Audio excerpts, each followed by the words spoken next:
India आघाडीच्या बैठकीमध्ये 5 मुद्द्यांवर एकमतानं चर्चा.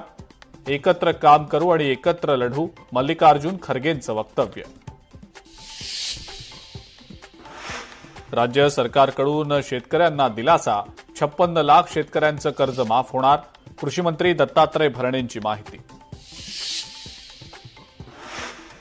महाराष्ट्र रेल्वे फाटक मुक्त करण्याचा सरकारचा प्रयत्न. मुख्यमंत्री फडणवीसांनी घेतली बैठक. 203 रेल्वे फाटकांबाबत विशेष लक्ष देण्याच्या रेल्वे अधिकाऱ्यांना केल्या सूचना. कोल्हापुरात उद्या शक्तीपीठ महामार्गाविरोधात मोर्चा. मोर्चापूर्वीच राजकीय आरोप प्रत्यारोपांना सुरुवात. सतेज पाटील, राजेश क्षीरसागर आमने सामने.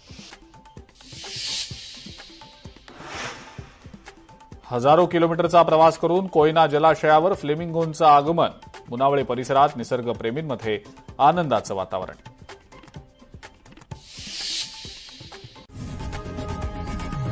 लोकशाही मराठी ऐका, पहा, जागरूक रहा.